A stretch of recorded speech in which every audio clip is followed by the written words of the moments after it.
En tiempos huérfanos de relatos inspiradores, María Emilia Casas constituye un ejemplo para nuestros jóvenes juristas. Fue la primera mujer catedrática de Derecho del Trabajo en España, ingresando en 1988 en el Tribunal Constitucional, institución que presidió desde 2004 hasta 2011. Ahora, desde la lejanía física, acude como observadora, aunque imaginamos que con infinidad de vínculos aún, ante el bloqueo del Poder Judicial y, por extensión, a la paralización en la renovación del Tribunal de Garantías del que formó parte. Bien, hoy tenemos a bien recibir a María Emilia Casas, magistrada y presidenta del Tribunal Constitucional de 2004 hasta 2011. Bienvenida, María Emilia, muchísimas gracias por atender la petición de Economis and Juris. Muchas gracias por su invitación. María Emilia, ¿existe separación de poderes en España? Desde luego, somos una democracia constitucional. Yo estoy orgullosísima de la Constitución española y marca, como toda constitución que en sí misma es democrática, yo uno la palabra constitución con democracia, además la Constitución es la que constituye la democracia, nos constituye en nuestra democracia, que es una democracia representativa, con un Estado democrático, social y de derecho, y desde luego con separación de poderes, el legislativo, el ejecutivo y el judicial. Cuestión distinta es que en determinados momentos, como consecuencia de opiniones extendidas, de la apariencia de que eso no existe, o se hagan acusaciones acerca de que los jueces, por ejemplo, no sean independientes. Yo creo, y mi experiencia, desde luego, a lo largo de los años que yo estuve en el Tribunal Constitucional y conociendo a los jueces fundamentalmente del orden social de la jurisdicción, pero en general de la jurisdicción, tengo una plena seguridad en su independencia. Por tanto, creo que hay separación de poderes en España. Y ya digo, otra cosa son los momentos de crisis de las instituciones, como estamos viviendo en estos momentos, con una renovación que tarda un tiempo inadmisible del Consejo General del Poder Judicial y del Tribunal Constitucional, que supone pues un incumplimiento manifiesto de la Constitución, pero la Constitución mantiene la separación de poderes y hay separación de poderes, aunque las prácticas políticas en la renovación de órganos constitucionales no sean ejemplificadoras.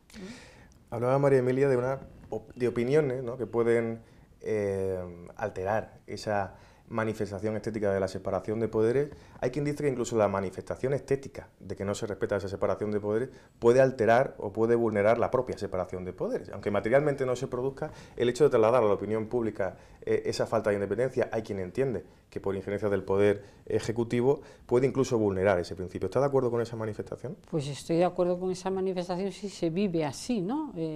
Porque las formas son muy importantes en la democracia.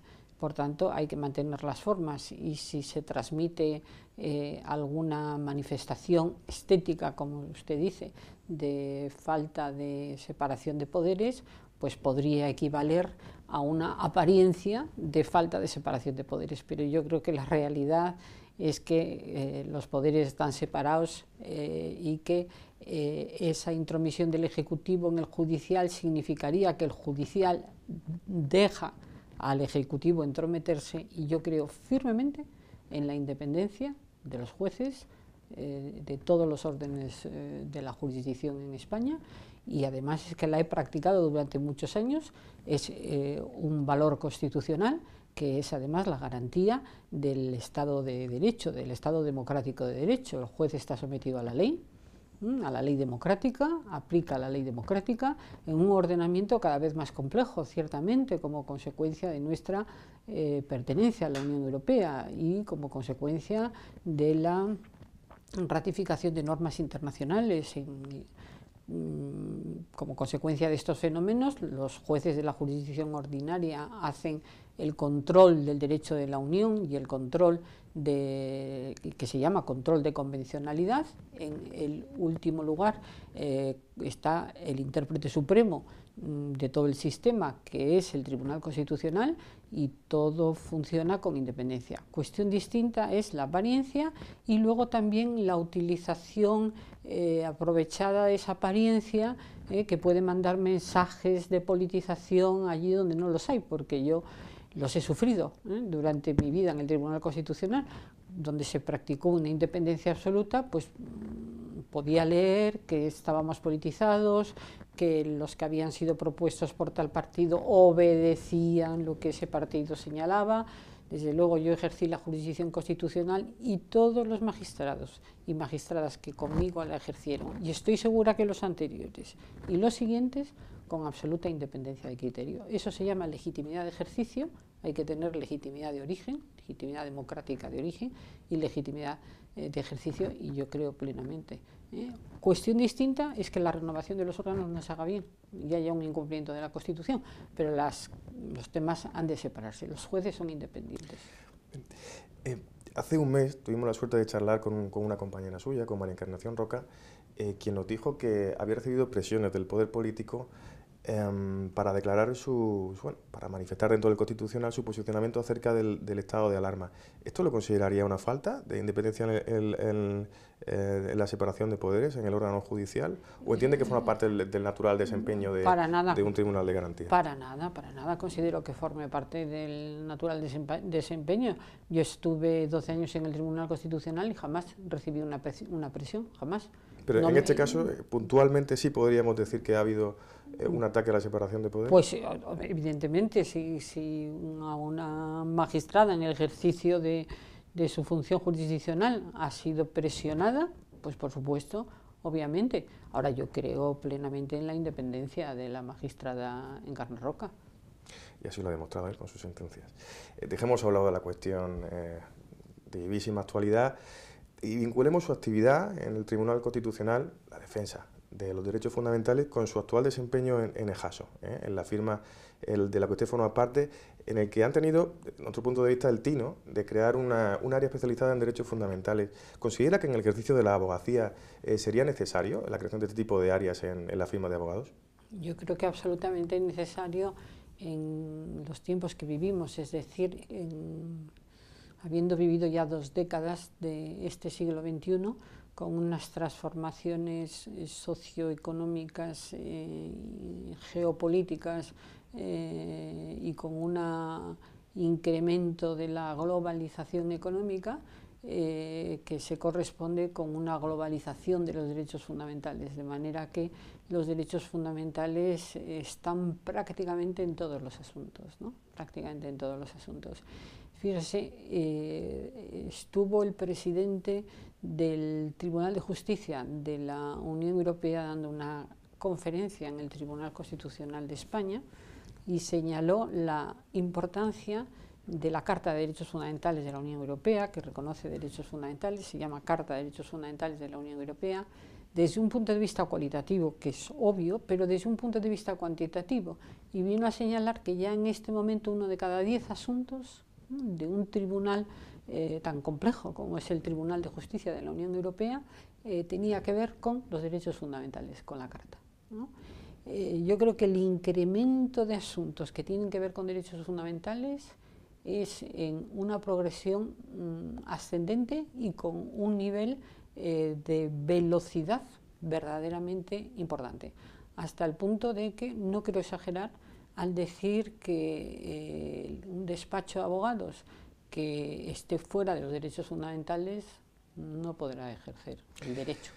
Hay, por lo tanto, una justificación racional para la creación de estas áreas dentro de los despachos de abogados, pero incluso nuestros juristas se preguntarán ¿a qué se dedica María Emilia Casas en su día a día en su firma de abogados en EJASO? No, pero quisiera decir algo más sobre EJASO y esta unidad de derechos fundamentales, que es una unidad transversal, ¿no? Es una unidad transversal porque los derechos fundamentales aparecen implicados a lo largo de la actividad de las personas, ¿no? De la actividad personal y la actividad profesional de las personas.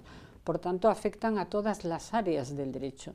y está concebida como una unidad horizontal, y no está concebida como una unidad para recursos de amparo o para demandas ante el Tribunal Europeo de Derechos Humanos, sino para la primera demanda, porque puede estar implicado el desconocimiento de un derecho fundamental en esa primera demanda. Pero déjeme decirle una cosa, cuando yo llegué al Tribunal Constitucional, hace ya años, no voy a decir el nombre, pero un magistrado que continuaba el ejercicio de la jurisdicción constitucional, pero ya tenía una experiencia, me dijo, perteneciente a la universidad como yo, que soy catedrática de universidad, me dijo, cuando acabes tu mandato en el Tribunal Constitucional, nunca enseñarás derecho del trabajo como lo habías hecho antes. Esto te va a cambiar. Tu estancia en el Tribunal Constitucional va a hacer que enseñes de una manera distinta. Y tenía razón. Y yo creo que esto también se aplica a la abogacía. Que ese paso por el Tribunal Constitucional, que es tan enriquecedor, que es un privilegio de la vida, ejercer la jurisdicción constitucional, pues significa que el ejercicio de la abogacía, por mí, es distinto a un ejercicio carente de esa experiencia. Porque la Constitución es la norma fundamental que nos hemos dado para ordenar nuestra convivencia, y lo es todo, ordena absolutamente todo. Vivimos en un Estado de derecho constitucional. Es una Constitución normativa. Por tanto, tiene normas, toda ella, no tiene ninguna proclamación, a excepción del preámbulo, no normativa, y esas normas se aplican. Evidentemente, la norma sobre la elección del presidente del gobierno se aplica solo cuando se elige al presidente del gobierno, pero quiero decir que hay un reconocimiento de derechos fundamentales, hay unos principios rectores de la política social y económica que tienen un valor jurídico distinto a los derechos fundamentales, hay valores superiores que reconoce la Constitución española, y luego hay todo un aparato normativo de desarrollo de la política de la constitucionalidad, podríamos llamar, y toda una interpretación extensísima por parte del Tribunal Constitucional y por parte de los tribunales y jueces de la jurisdicción ordinaria, de manera que no podríamos ya no ejercer la abogacía, respirar sin la Constitución, los derechos fundamentales y el conjunto normativo que se ha desarrollado a partir de la Constitución de 1978. Son 40 años, más de 40 años, y el ordenamiento que manejamos es otro, con la complejidad además de la incidencia del Tribunal de Justicia de la Unión Europea, que es un tribunal de garantías también, porque aplica una Carta de Derechos Fundamentales, y esto influye, incide, y de un Tribunal Europeo de Derechos Humanos, que obviamente aplica el Convenio Europeo que reconoce derechos fundamentales. Por tanto, eso que suele llamarse el multinivel de los derechos fundamentales, pues aporta complejidad, pero puede estar en la vida de un ciudadano trabajador, o en la vida de un empresario, o en la vida de una persona cuyos datos personales son utilizados a través de las nuevas tecnologías o a través de las redes, sin su consentimiento. Es decir, que vivimos, nuestra atmósfera son los derechos fundamentales. Acaba de poner una sólida, entendemos que justificación de la asistencia de esas áreas especializadas en derechos fundamentales en la firma de abogados, pero al jurista, al abogado que se implica día a día en su trabajo, quizás le suponga algo lejano, ¿no? La asistencia de este área. Nos gustaría que reprodujera y que hiciera la ficción no lejano en cuanto a que materialmente tenga una justificación, aunque obviamente cualquier interposición, cualquier actividad jurídica esté totalmente entroncada con los derechos fundamentales, pero nos gustaría que, para acercar esta figura de estas áreas, como actualmente tiene Jason, al día a día del abogado, ficcionar, es una ficción de a qué se dedica en el día a día. Pues mire, es que Jason, como todo despacho de excelencia, lo que busca es hacer un derecho de asesoramiento, hacia un derecho de litigación, obviamente, pero un derecho de asesoramiento, un derecho preventivo, podríamos llamarle así, ¿no? Una compliance no penal, sino en todos los órdenes del derecho. Y los derechos fundamentales están antes de la demanda, ¿eh? Es decir, que nosotros lo que tratamos con esta unidad es de aconsejar el cumplimiento de los derechos fundamentales cuando es necesario hacerlo, ¿no? Y por tanto asesorar sobre el mejor cumplimiento de los derechos fundamentales, ¿no? Puedo poner un ejemplo.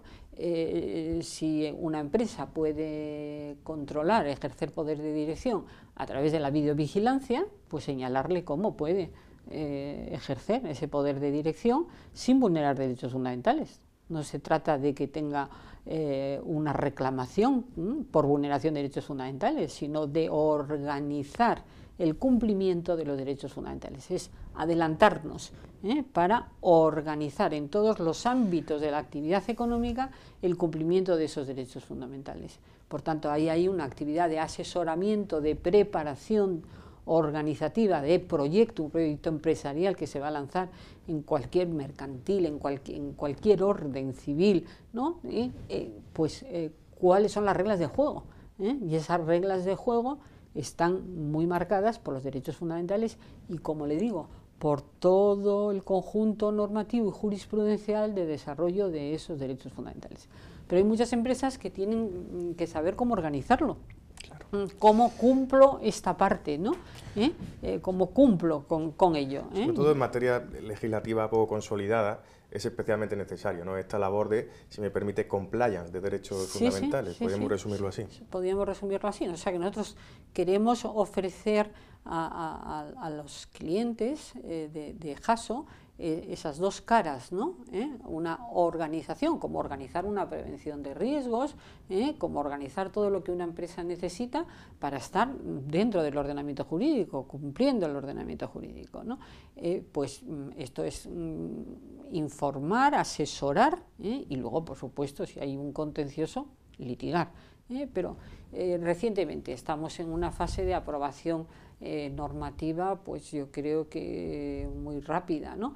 Se ha aprobado una ley importante, la Ley 15/2022, que es una ley integral de igualdad, y afecta a todos los ámbitos de la actividad, ¿no? Afecta al acceso a los servicios públicos, incluida la vivienda. Pongo un ejemplo que no tiene que ver con mi especialidad, y es una ley que pertenece a lo que se llama el derecho antidiscriminatorio. Bueno, pues el asesoramiento, ¿no?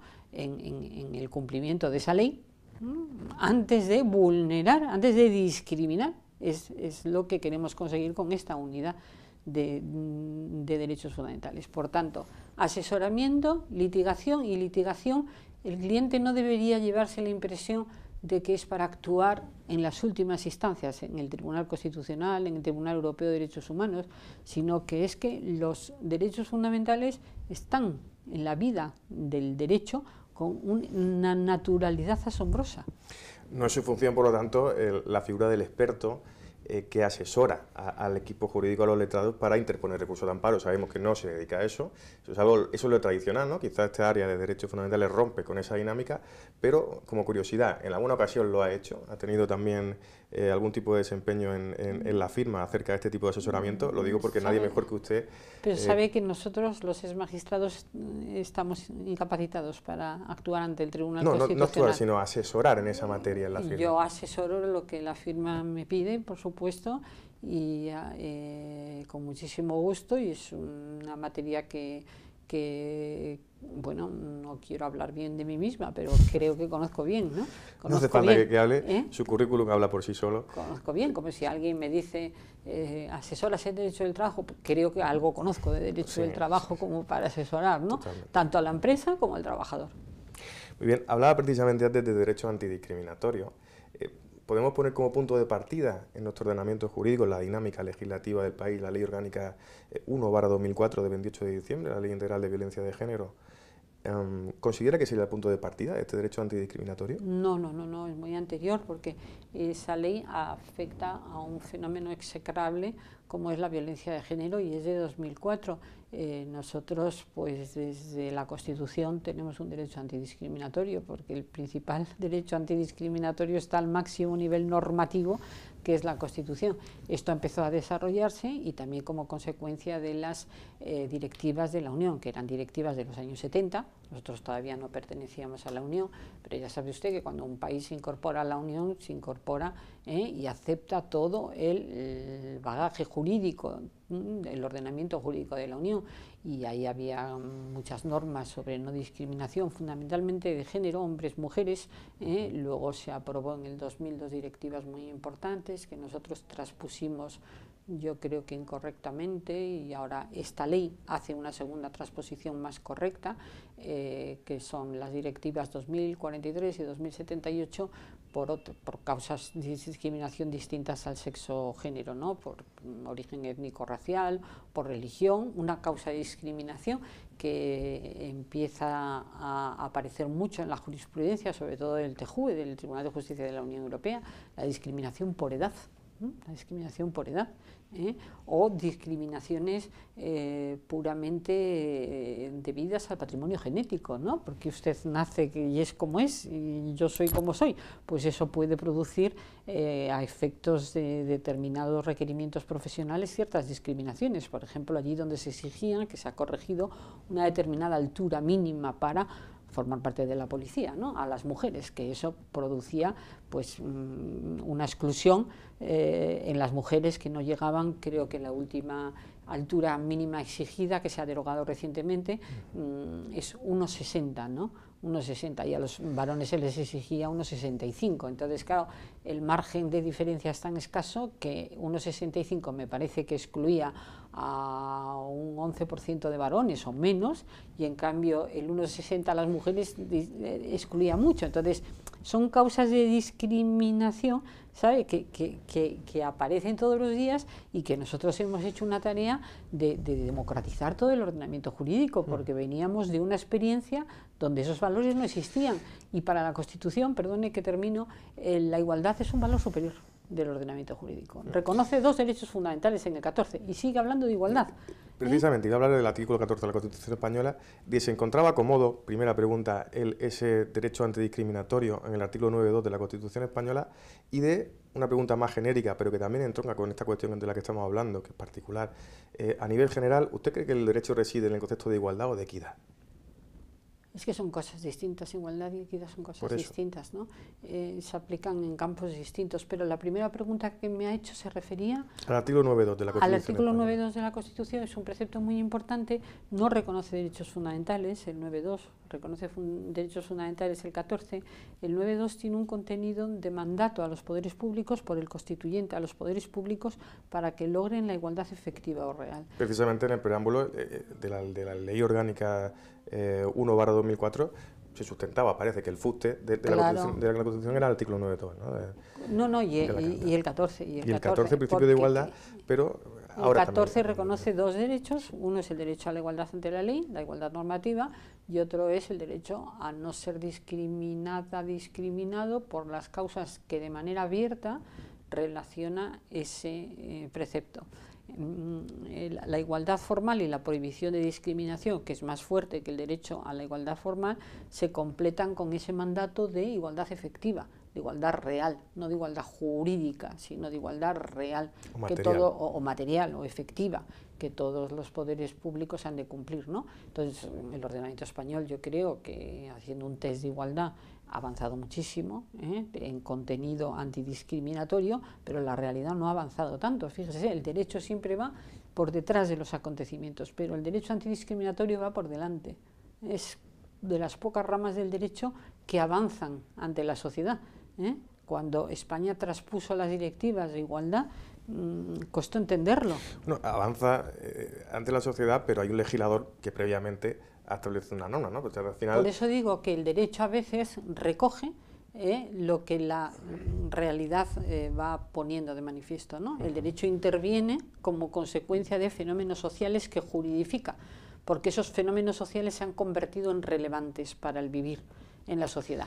En cambio, el derecho discriminatorio tiene siempre un carácter pedagógico, porque enseña a la sociedad, y el legislador recoge una norma de igualdad y se incumple, porque es difícil llevarla a la práctica, porque la efectividad de la igualdad es difícil de conseguir. De ahí que el constituyente, que ha hecho una constitución muy sabia, pues haya considerado que no es suficiente con reconocer un derecho fundamental, sino que obligue a los poderes públicos, ordene a los poderes públicos la consecución de la igualdad efectiva y real. Fíjese, acabo. La igualdad hombre-mujer, yo creo que hemos avanzado notabilísimamente. Nadie podría negar esto, pero tampoco nadie puede decir que hemos conseguido la igualdad efectiva, hombre y mujer. Precisamente por eso le preguntaba que en esa dicotomía que nos plantean, ¿no?, a los estudiantes de Derecho en primero de carrera, acerca de si el derecho reside en el concepto de igualdad o de equidad, precisamente eso es lo que vertebra la dinámica de los tribunales y la dinámica del juez y del magistrado. Si entiende y aboga por el principio de equidad, entendemos que tenga que luchar no contra la igualdad real o formal, sino también contra la igualdad material. En cambio, digamos que el otro concepto, el derecho recaiga sobre el principio no de equidad, sino de igualdad, tiene un alcance mucho más limitado. Digamos que no entra a valorar esa posible situación de vulnerabilidad o discriminación del individuo. Entendemos que su posicionamiento es más tendente a entender que el derecho reside sobre el concepto de equidad, no de igualdad. No, es que son conceptos distintos.